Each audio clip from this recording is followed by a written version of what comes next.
Hi everyone, Harriet here. I have been asked several times in the past couple of days, can I set up an edge to edge? So I just so happen to have one, and that's what I'm going to do today. I'm going to take you with me as I set this up.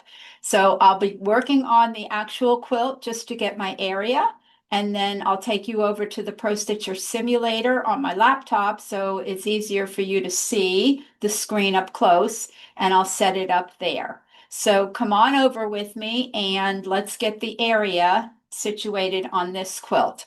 So right behind me, I have a blue and white quilt that I'm setting up for my customer right now. So I'm going to set the area by taking my machine. Now I've already basted it on the top within the binding area. I've got a nice straight line. I like to start about an inch away from the outside of the quilt. So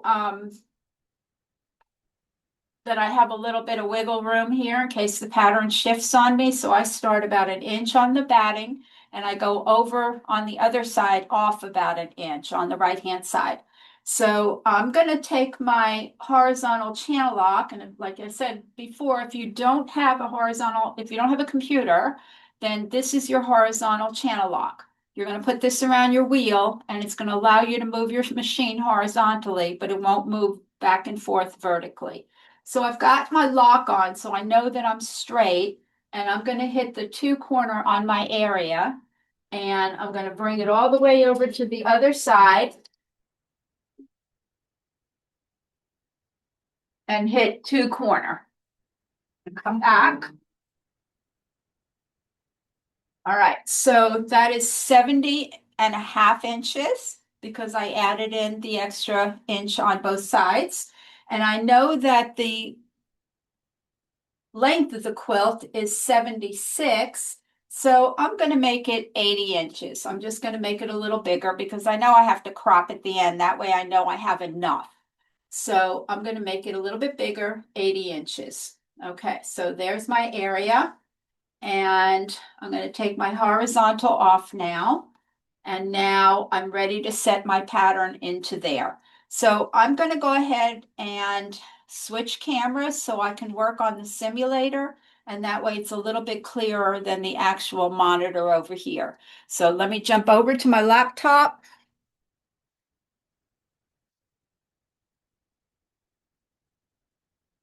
and change my camera. There we are. Okay. And let me see if I can get away from that light a little bit. There we go. Okay. So let me share my screen with you, my Pro Stitcher. I'm going to share my screen, Pro Stitcher, and share. And there's my pattern. And I already set up an area, but I think I put in the wrong size. So it's 70 by, I put 80. Okay, so there is my area. And there's my pattern. I'm using basketballs on this, and I want to look at the size of the basketball repeat, and actually it's 17 inches in width by 15 inches in height. That's a little big for this quilt. I don't like to go more than 13, 14 inches as a rule. So under my modify, resize, I'm going to change the size of the pattern. I'm going to lock my aspect ratio. I'm going to select height. I want 13 inches in height, and the width will change because I have my lock on. And I'm going to hit enter. So there you see it made it a little bit smaller. So let me refresh my screen. And now I want to repeat this. So I'm going to go Pro Stitcher. Going to go repeat. And I'm going to come over here on the workspace and I'm going to say fill. And now you see that it filled it up. So I don't like to use the stretch because it might make that round ball into an oval. And I don't want that. I want the nice round ball. So I'm just going to add another couple of repeats so that the size doesn't change at all. And I'm going to add another vertical repeat. Again, I'm keeping the original size. And now I have pattern on the outside of my quilt. So I need to get rid of all that extra. And since I'm cropping on the bottom, I might as well crop on the top and the sides too and make it all even looking. So I'm going to go modify, crop. I want everything gone on the outside of my area. So I'm going to say on the outside. And look at that, I don't have any edges on this one, but normally I would, if I have green and red along the sides or the top and bottom, I'm going to close my edges. So there you have, that's my pattern. I am ready to quilt that out. So now my machine, it's going to start here, it's going to go to the end, it's going to stop. But the most important thing that I need to do right now is I need to baseline this because, well, let me undo that. Undo. Okay, let's go back to the repeat screen for a second. Repeat. If you look at the repeat screen, you're going to see that I have 7 rows down, and the horizontal, I have 6 rows repeats across. Okay, 7 rows down and 6 repeats across. When I baseline, right here, baseline, now you see that the horizontal changed to 1 and the vertical changed to 1. What baseline does is it takes that pattern and it no longer sees repeat, repeat, repeat, repeat, 6 across, and repeat down, repeat down, repeat down. It sees one entire pattern. So it doesn't have to go through all the algorithms to figure out, okay, 6 repeats each time and 9 repeats down or whatever. It's one pattern, and it just speeds up the processor a little faster. So now that I've done that, when I do my drag and drop, I will see my pattern going outside of my area. So what I'm going to do in addition to baselining, this goes with baseline save, in case you have to shut down. I'm going to go File, Save, and I'm going to say Save Selected. I don't need my area anymore because I will be working outside of the area once I do my drag and drop. The area is only for setting up your pattern.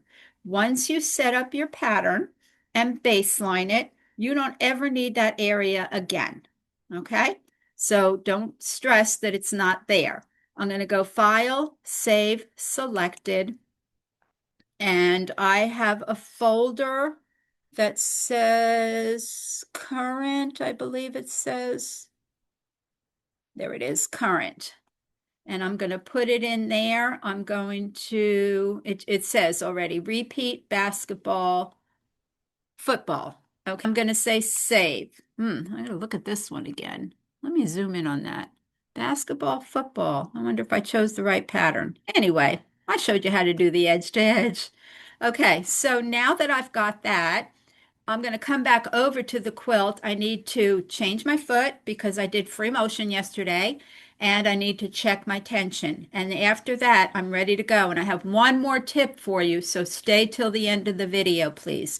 So let me go back and switch my camera again.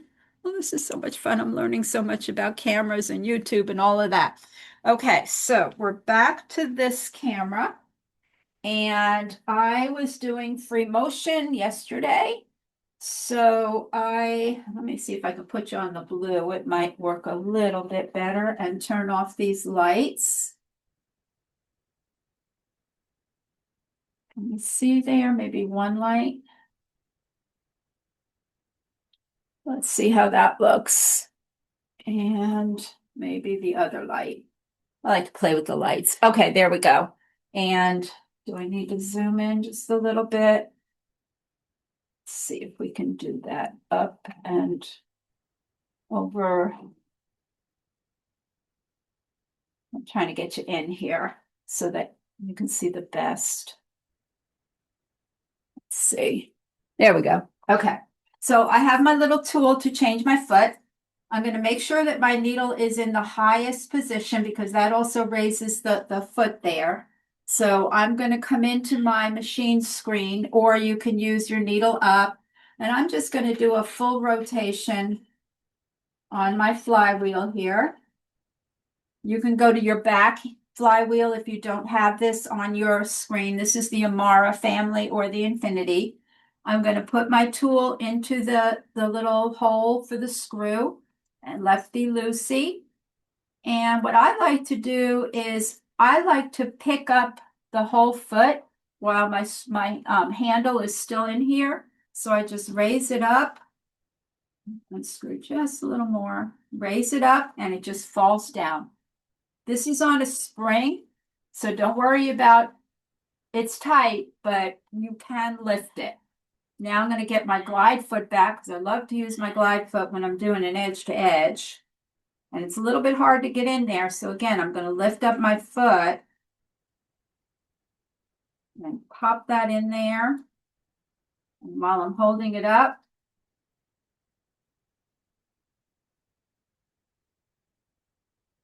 I'm going to tighten that down. Okay, so now I'm ready with that. I'm going to use white thread on here. And I'm going to go ahead and check my tension on the other side of the frame. But I do want to give you one more little hint here. I'm going to work on this after lunch. So those of us with pro stitchers, let me bring you a little bit over here. And my husband is very big into computers. He does all my computer work, all my machine work. And he told me it is okay to pull this power cord out when I am going to lunch, cooking dinner. I just have to stop for a little bit. So I'm going to pull out this power cord and the machine will go to sleep. So what this is doing, it is not charging right now. So I'm taking the stress off the battery and the machine is not charging. When I come back after lunch, I'm just going to pop that one right back in there and I'm ready to go again. But the machine will go to sleep. So what you need to do is just hit your start button again up here. You'll get a screen up and all you have to do is just flip it up and just tap on it and you'll be right back in this screen again. So that is not something that Handy Quilter has told me. Let me zoom out here. That is not something that Handy Quilter has told me. That is my husband being a computer guy, knowing that we really don't need the battery. We just need it to charge. And then after it charges, you really don't need it until it's low again. So just taking the stress off of a new battery. This is my second battery in this tablet. I did have the swelling. Just taking the stress off the battery and then just hopefully can save it for more than 2 years because I had two tablets with the battery swell at 2 years. So I do try and instead of shutting down the whole machine just for 20 minutes, a half hour, I just pull my power off of the Pro Stitcher, leave everything else on, and then I come back and just plug in again. So that is my tip for you. Like I said, Handy Quilter did not put that information out there, but under my husband's direction, I feel very comfortable doing that. So set up your edge to edge. It's not hard to do. You're just working within that area. Like I said, I don't like to use stretch because those round balls are now going to be ovals if I stretch that pattern out. So I like to overpopulate my area. I just let it go on the outside and then I cut it all away. Easy peasy. The more you do it, it will get easier. So I'll come back when I am ready to crop the bottom row and I'll do another quick video on that and take the quilt off and show you what it looks like. And then you should be able to refer back to these. I do have a video, I'll link it at the end, for loading with the red snappers in case you haven't seen that. And that's about it. Remember to watch the 4-part series with tension because that has a lot of information for you. And we're ready to go and happy quilting. Bye.